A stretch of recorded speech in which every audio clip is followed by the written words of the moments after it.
Thanks for joining us, Kamren Stowers. You came to light recently, although I'm sure you're fairly well known within your community, but you came on my radar because of your candidacy and a chance meeting at one of the first Wednesday art walks downtown. So just interesting to have a chance to meet Kamren Stowers personally here and see where we are. So tell us a bit about one of the things that strikes anybody about your background is, of course, the issue that you are a first responder. Yeah. Tell us, what are some of the issues that are facing first responders, your firefighter in particular, but tell us what are some of the issues that are facing your profession within Duval County, and I'm sure the same things would apply nationally. Right. So some of the issues that we have, of course, for the last 2 years have been COVID, and that's been an issue across the world. But we're doing what we have to do to move in the right direction and move forward and protect ourselves and stuff like that. But as far as anything political, I don't have any issues within the firehouse or the fire station within that. It's just the issues that are affecting the world, and we're taking care of it the best we can. Now, a lot of us watch a lot of television and shows that which is a negative and a positive, by the way. Exactly. One of the things we do on this show, we'll be doing on this particular podcast, is that we're going to review from TV and mostly movies from time to time at the tail end. But what strikes us non-first responders who only know what we see when the trucks roll by and the ambulances roll by, we wonder what's going on or how it's happening, or we happen to see you at a place. But how much of a reality for the shows that you might have watched, from what we see on television, that the television firefighters go through, NBC's Fire 911 and Chicago Fire, and they got a new one, Station 19. How much of what they encounter do you encounter? Probably 10%. And that 10% is probably the drama. But as far as the, oddly enough, I don't watch any firehouse related TV shows at all, because it kind of boils my I'll say my blood when I see these unrealistic things going on and knowing that that's not how it works. But, you have to provide the drama for the TV. So I deal with it from time to time. But for the most part, no, it's not real at all. For the most part. Now, we have not had, to my recollection, that many active duty firefighters considering running for city council. No more than we've had active duty police officers running for city council. Obviously, some have run after they've left. Right. Now, it appears to me, given the endorsement issues that are out there, that may happen. And this is a partisan seat. There's always the issue of, well, he didn't get the endorsement of the fire union.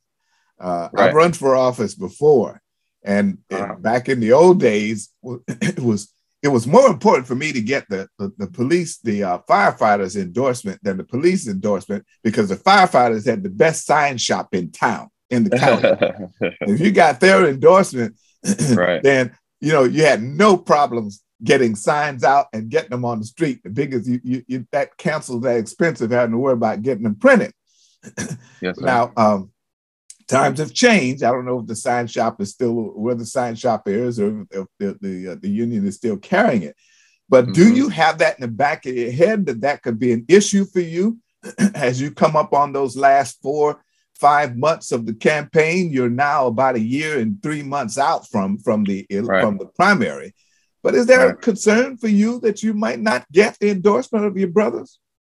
No, I listen, I don't think about that. So one thing about negativity, I try to keep that as far as away from me as possible, because when you start to think negative, it really plays a part in every aspect of your life, and you start to do things like you already lost. So I definitely want to start by saying, the beautiful part about it is I don't work for the city of Jacksonville. I work for a defense contractor, Northrop Grumman, which is out of St. Augustine Airport, and we build military aircraft. So that's a beautiful thing. So it's not a conflict of interest with me running for a city council and being a firefighter. I'm still state certified like every other firefighter in the city of Jacksonville. And those are my brothers. My actual brother works for the city of Jacksonville. I brought him on as a firefighter as well. But to answer your question, as far as getting an endorsement, the brotherhood is going to endorse who they feel is the best candidate for them, the best qualified candidate for them. I'm not looking to get endorsed just because I am a firefighter. I want them to endorse me because they trust what I'm saying and they believe that I'm going to push the city in the right direction. So if they feel that way and they endorse me, I'll be happy about it. And if they choose not to, I'm still going to be happy. I'm still going to support the firefighters because those are my brothers at the end of the day. And it's a brotherhood. Now, you have put forth certain issues that are of concern to you for District 9. Mm-hmm. How long have you, I'm taking it, obviously, that at this point you are, in fact, a resident of District 9. Absolutely. So tell us a bit about Kamren. Okay. So who is Kamren Stowers? Kamren Stowers is a 31-year-old male out of Jacksonville, Florida. I actually turned 32 this month. So my family is predominantly raised on the east side of town. I actually moved to District 9. With me working in St. Augustine, that's a 42-minute drive, 4 days a week that I take down 95 to get to St. Augustine. I'm actually a real estate owner. I own about, right now we're about 12 properties. We house about 15 families though. And with that being said, I provide affordable housing throughout the 09, 06, and 08 area codes. So 3 people I house young adults that are aging out of foster care between the age of 18 and 22. As long as they go to work or school, the state pays for their room and board. They pretty much have a room, all inclusive, lights, water, electricity, everything is included in my homes. Another third of my homes is I house brothers that have got out of incarceration. So when you get out of prison and you have a felony, it's really hard to get a job, apartment, or anything. So they come and rent a room out in my house for me, from me, and they have shelter, and that's all inclusive as well. So the other third, because my houses are broken up into 3 thirds. So the other one is just Section 8 single moms. And I've taken a lot of pride in not raising my rent over the last 5 years. And because I bought my houses at such a low, this was pre-pandemic, of course, because I was able to get houses for a very low market and get into these neighborhoods that no one wanted to touch. They didn't want to touch 09. They didn't want to touch 06. They didn't want to touch these neighborhoods and these communities because it wasn't pretty. It wasn't walking distance to the nearest Starbucks. Meanwhile, my family stayed in these zip codes, and I felt the need to invest in these zip codes. So I do that as well as being a firefighter, and just every aspect of my life surrounds around helping other people, from being a firefighter to providing affordable housing to running for city council. So I have a lot of stuff going, and I'm looking to continue the change that I'm making in the city, of Jacksonville and District 9. Wow, that's pretty deep. What encouraged you to open up housing for formerly incarcerated personnel, folks coming out of prison? What was right? Was there any personal relationship you had, or you just saw that as a need? Well, it is a need. The problem is a lot of people don't feel the need to fix the need, right? Because the worry is, where they're coming out of prison, they're going to be this kind of person. So let's touch back on what you said earlier when we mentioned TV shows. We watch all these TV shows and we think someone getting out of prison is supposed to be this kind of person. They're supposed to have this kind of behavior. And that's the furthest from the truth. A lot of these guys just want a second chance.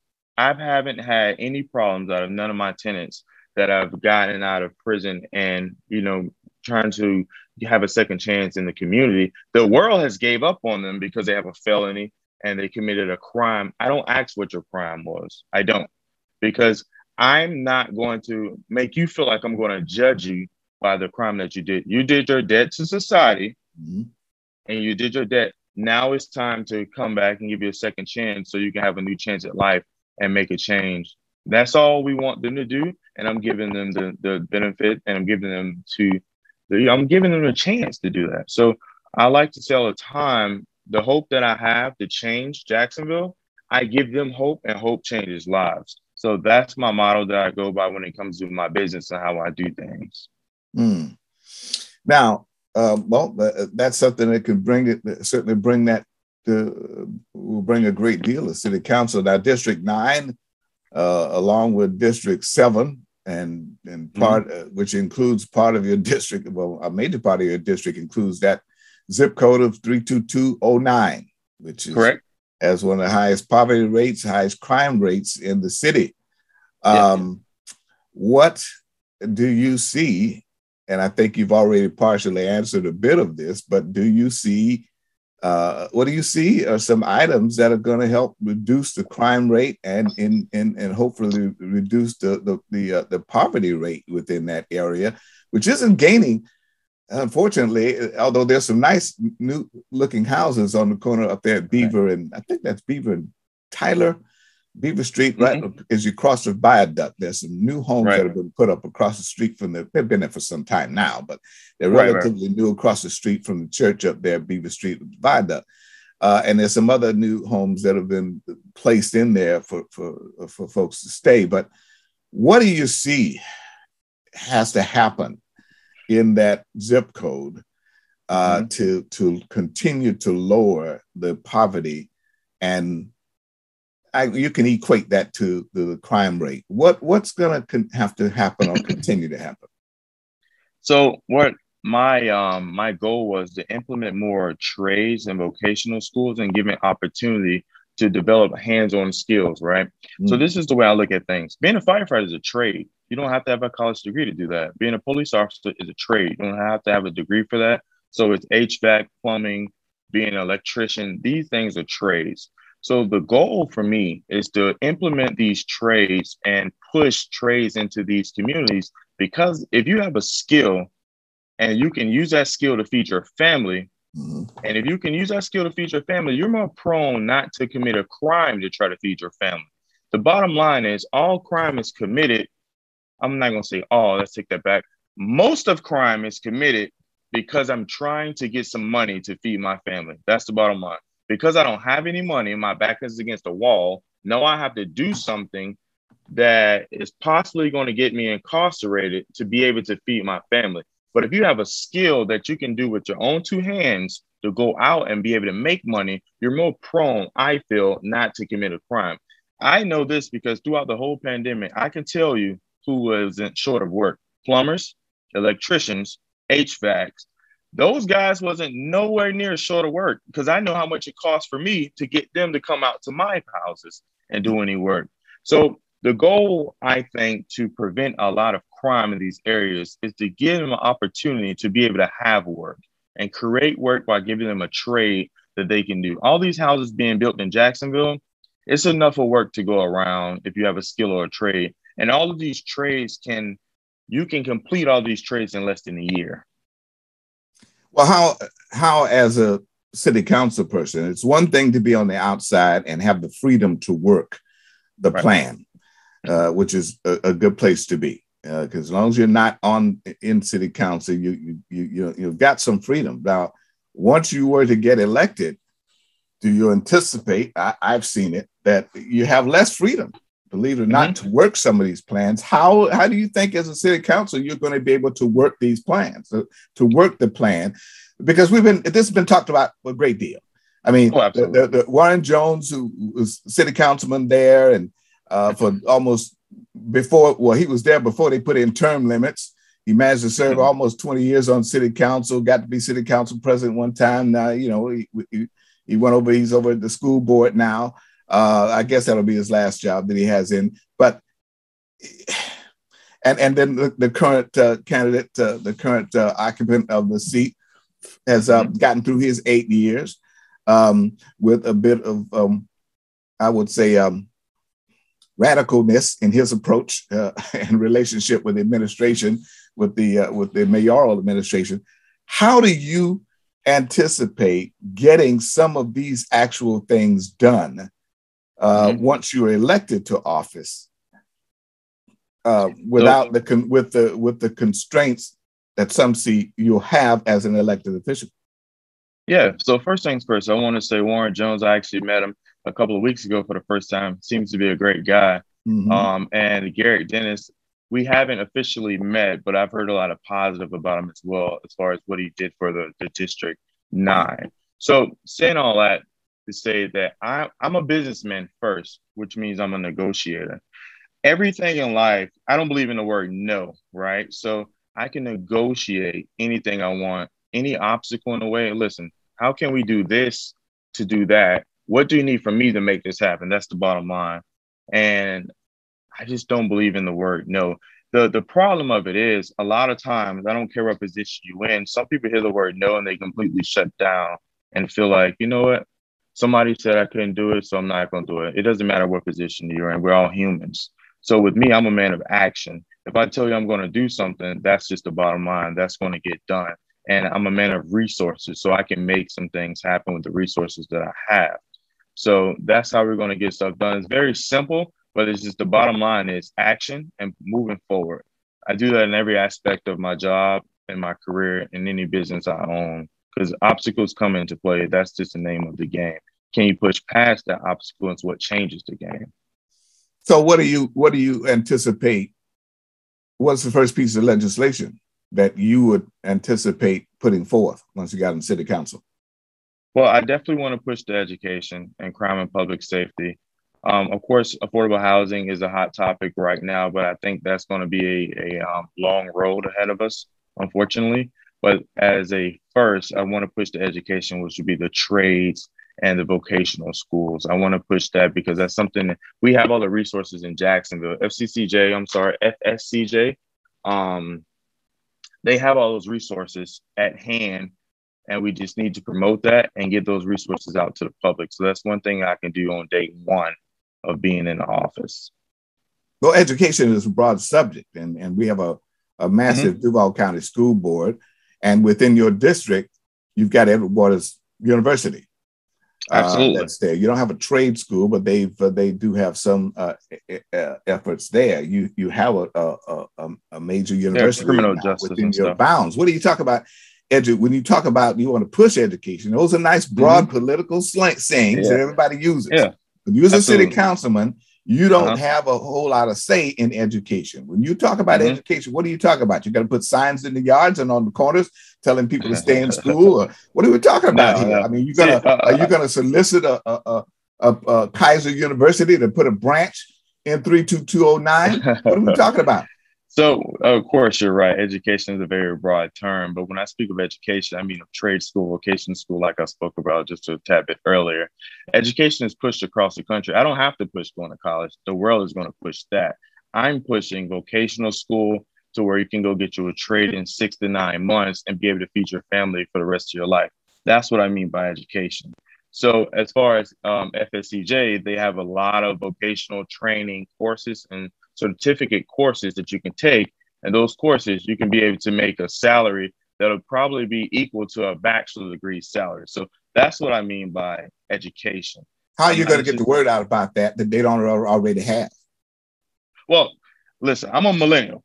We can definitely get the word out. The resources that I have and how I think is much different than my elders that are in office right now. Me being 31, our generation needs somebody who they can, who's going to represent them. And they need somebody who they can look at and say, you know what, that guy understands where I'm coming from. So as far as getting the word out, that's not even a word to me. That's quite easily, to be honest. Rather it's social media, right? It's radio, rather it's being a presence and literally getting people there and not knowing. In our culture, we know by following, right? If 100 people walk out of a room right now, you're going to say, where are they going at? Let me see what's going on. So that's what literally happens. We get enough energy drummed up to push towards that vocational school, the masses are going to say, what's going on over here? I never seen that as an option. And prime example, I didn't understand. I became a firefighter when I was about 24, right? Prior to being a firefighter, I thought you had to have a degree to be a firefighter because I was uneducated in that field, in that area, until a brother came to me and mentioned that, hey, he was a firefighter as well. The brother came to me and mentioned that, hey, you ever thought about being a firefighter? No, I have, but I thought you had to have a degree. He said, no, You take a class, you get certified, EMT certified Florida State firefighter. Within 9 months, I was a certified firefighter in the state of Florida. Saying that to say, my life changed in 9 months because somebody spoke it to me. How can, if I know it did it to myself, then it can happen to anybody else. 9 months of dedication changed my life. Look where I'm at now. So saying all that to say, the vocational school and trade school is what I'm pushing in the community, and the masses will come. We have to put it out there for them to get it, to receive it, though. We have to let them know it's there. That's first things first. All right. What are the other things that the city councilman does? A major part of what the city council does every year is the budget. What items, and I think you're partially answering this, but I think we need to be kind of specific here, because the mayor proposes and the council disposes concerning the budget, which is a major issue of yours. What items, I'm going to give you three. What three items would you look to place in the budget should you take office in July of next year? Well, of course, we're going to push infrastructure, because that's always a thing that our city is growing with. And I'm super appreciative of our city and proud of our city for moving forward in that direction.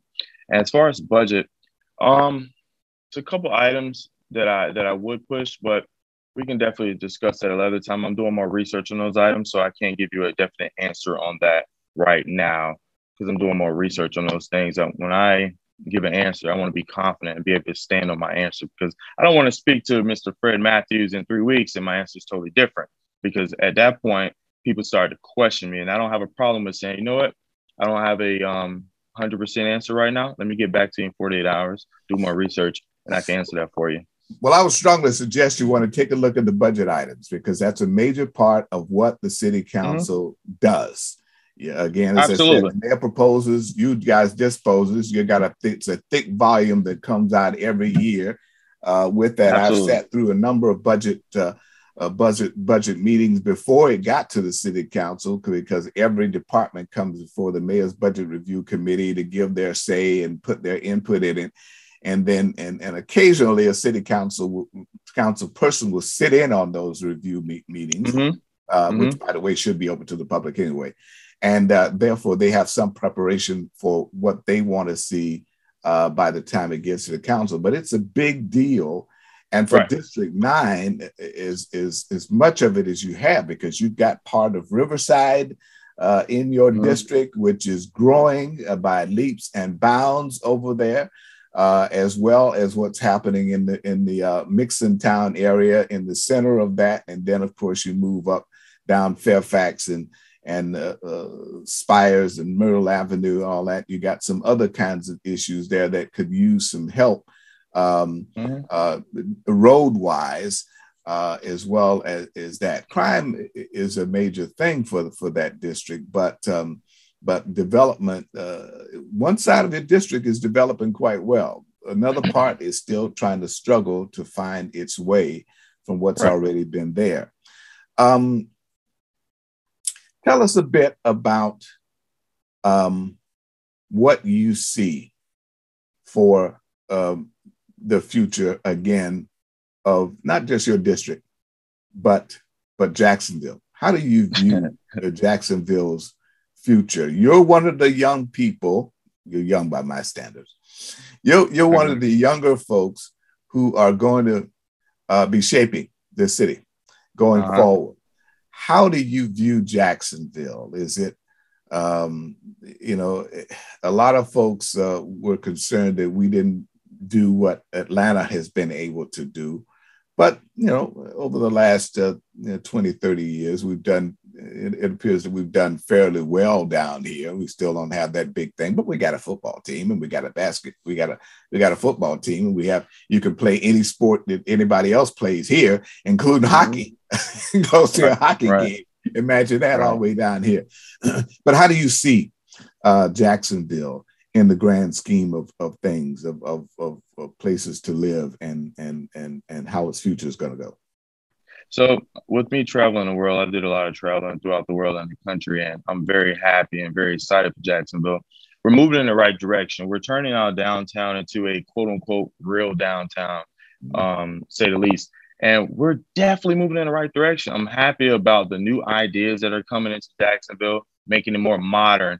With JTA having the new vehicles that they're launching in 2025.